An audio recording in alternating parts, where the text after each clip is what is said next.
Honor. My name is Kris Pedretti, and thank you for allowing me to share the impact that Joseph James Dangelo had on me the night he raped and threatened constantly to kill me. As the evening began on December 18th, 1976, I was a normal 15-year-old kid.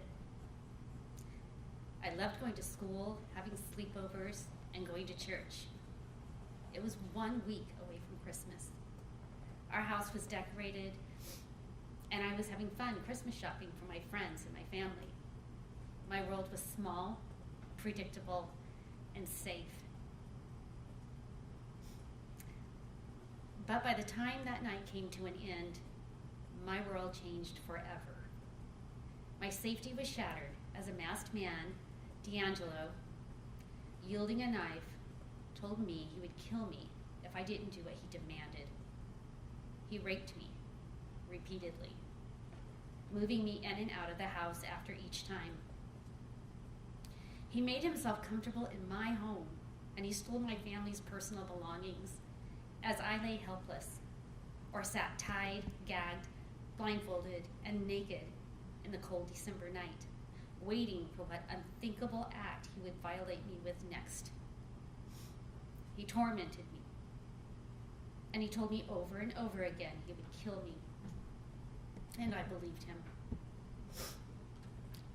At 3 different times that night, I thought I was going to die. I sang "Jesus Loves Me" in my head as I waited to die. The next morning, December 19th, I woke up knowing I would never be a child again. And although I was truly grateful to be alive, I also felt that I had died. I didn't understand what had just happened or why it happened. I didn't understand what kind of God would allow this to happen to me when I tried so hard to be good. I didn't understand why I didn't have friends anymore, or why my parents told me to never talk about that day, the day I was raped, tormented, and accepted that it would be my last. I couldn't make sense of any of it. Try to act normal.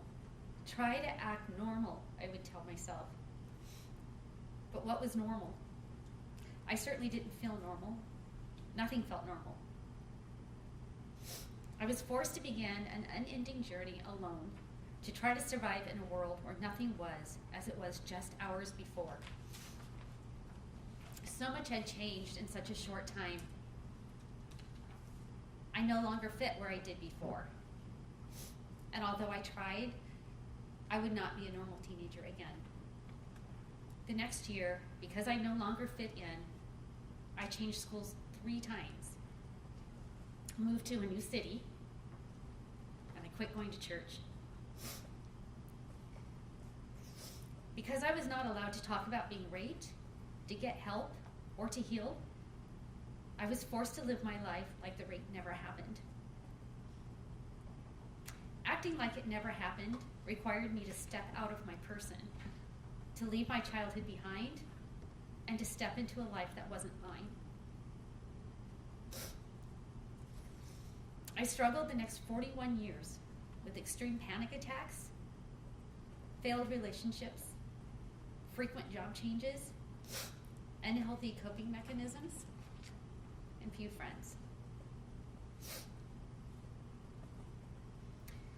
I think it's incredibly ironic that Dangelo only had daughters and a granddaughter. No sons, no grandsons. If I were able to address Dangelo, I would ask him to imagine his wife, daughters, and granddaughter at 15 years old. Then, imagine them being tied, gagged, and blindfolded as they were being raped, tormented, and fearful for their life by an unknown masked assailant who held the power over their life or death as he raped them and threatened them for hours. I would ask ask him how he would have reacted coming home to the crime scene that my parents and my sister came home to. How would he be able to watch helplessly as they struggled to make sense of what they did to deserve such a devastating act of hate? How it would permeate the core of their very being. I understand that no amount of therapy can bring back those years to me the way they were supposed to be. Dangelo stole my formative years. He stole my youth, my innocence, my faith, and my trust. Who could I have grown up to be? I guess I'll never know.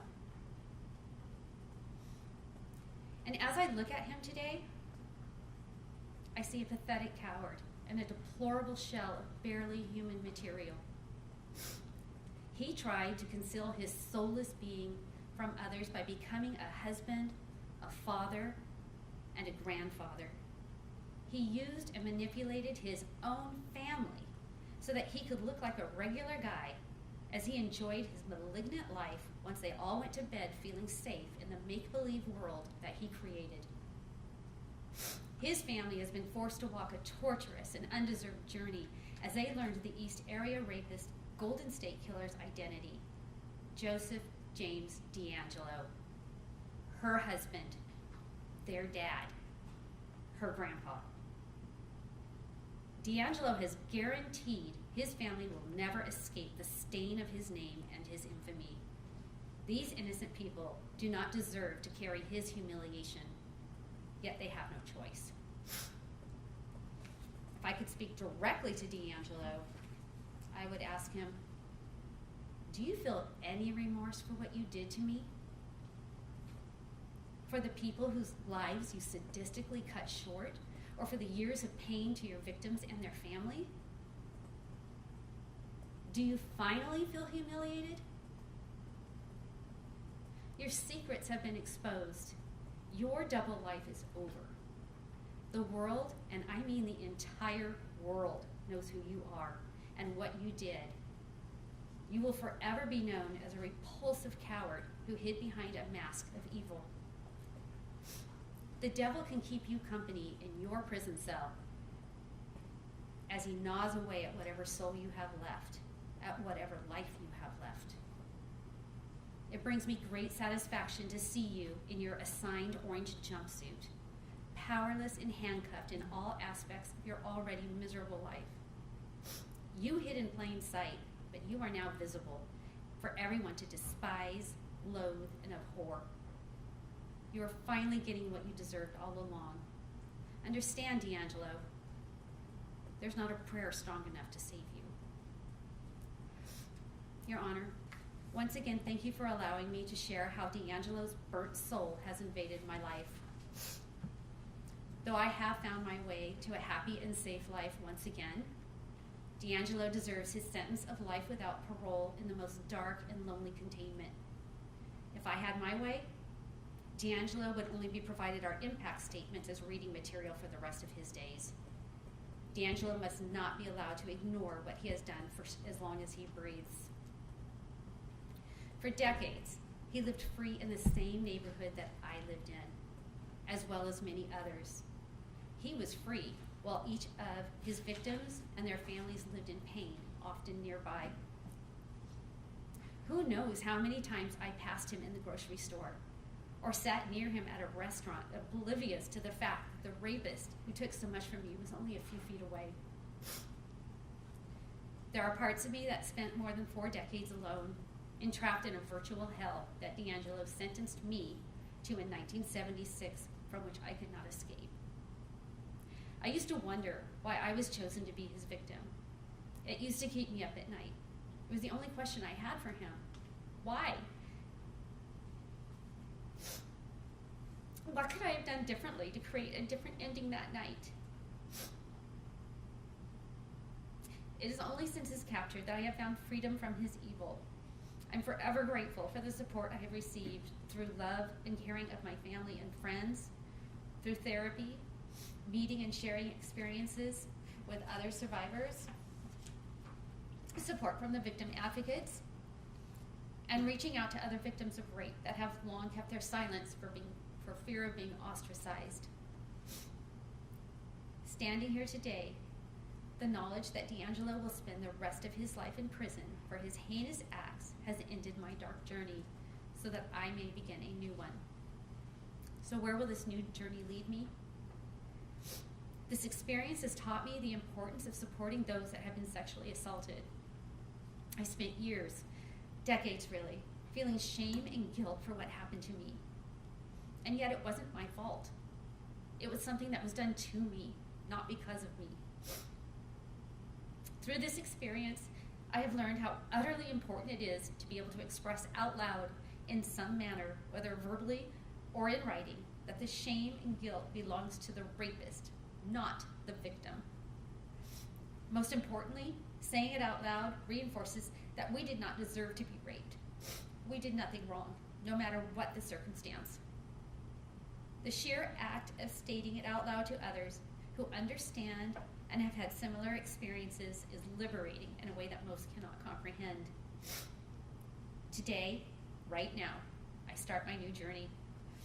I've received overwhelming support from so many people. It's time to pay it forward. I hope to provide support to those as so many have done for me. It truly has changed my life.